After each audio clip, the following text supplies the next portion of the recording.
waxaan u wanaagsan asxaabteena qaaliga markale barnaamijkeena Excelka sidii caadiga ahayd caawa waxaan idin tusayaa sida functionka samifka loogu shaqeeyo marka aad shirkado kala duwan aad doonaysid kuwa isku midka in la isugu gaagreeyo xisaabtooda qaabkii loo shaqeyn lahaa yacnaa halkan idinku tusaa hadii la yidhahdo markaas imika tusaale halkaas shirkadahan waa shirkadihii gawaarida haddaan Toyota Mercedes Nissan iyo kuwaas labalabada maadaama labalaba halkaas ay ku jiraan marka Toyota oo kale tusaale ay ku jiraan mar keliya kuwa isku midka isugu kagee ayaanu leenahay qaabka sidaa la isugu geyn lahaa ayaan caawa halkan idinku tusaa hadii la yidhahdo markaas la socod wanaagsan marka koowaad waxaad leedihiin equal to ayaad leedihiin equal to ayaad leedihiin sum if ayaa loo isticmaalaa functionka sum ifka la isticmaalaa sum if ayaa leedahay kadib wuxuu halkaana leeyahay ranjiga kasoo halka aad kasoo qaadaysid waxyaabaha in la isugu hagaageeya aad doonaysid soo dooro ayuu ku leeyahay saasaad u wada dooranaysaa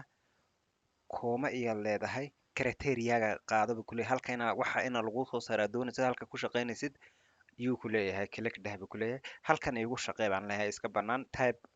car typekaas oo kale tusaale igu shaqeeyaan leenahay click ayaan leeyahay halkaas hoosteeda kooma ayaan leeyahay kadib wuxuu ku leeyahay sum range-ga waxyaabaha in la isugu kaageeya aad doonaysid dooro ayuu ku leeyahay kadib halkan aan imanaynaa saas ayaan isugu u wada dooranaynaa qiimaha oo dhan baan wada dooranaynaa kadib waxaan leenahay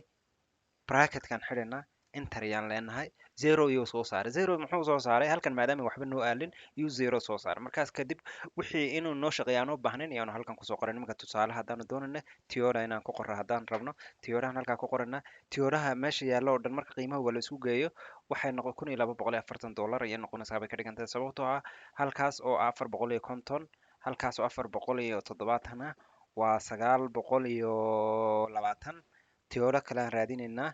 halkaas iyaan kaasaan u keenaynaa boqol iyaan halkan kaga daraynaa 920 maan haysanin boqol markaan kaga daro waa 1240 markaas sidaasuu noogu shaqeyn marka tusaale haddaan Suzuki inaan ku daro aan u baahannahay Suzuki yaan leenahay Suzuki isku kengee baan leenahay Suzuki waa kaa kun buu soo saaray $1 iyuu soo saaray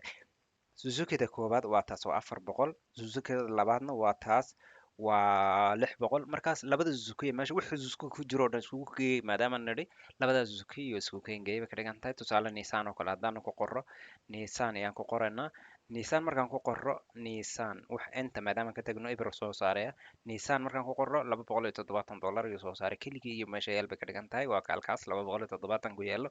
markaas qaabkaasa loo shaqeeya saami ifka waxay ka dhigan tahay shirkado kala duwan mise alaab kala duwan ama casharo kala duwanba haddaanu idhaahno kuwa isku midka ah iminka tusaalaha hadduu biology dhowr jeer soo noqonayo ama chemistry ama economic kii soo noqnoqonayo yaanu leenahay iskugu kaygee halkaa cashar iskugu kaygee intuu yahay yaan leenahay markaas qiimihiisa ayuu noo soo saaraya waxaan u malaynaya inaad saami caawa fahamteen aad iyo aad baad umahadsantihiin barnaamij sida qaybihiisa kale oo la socota fadlan soo falowgeeya aad iyo aad baad umahadsantihiin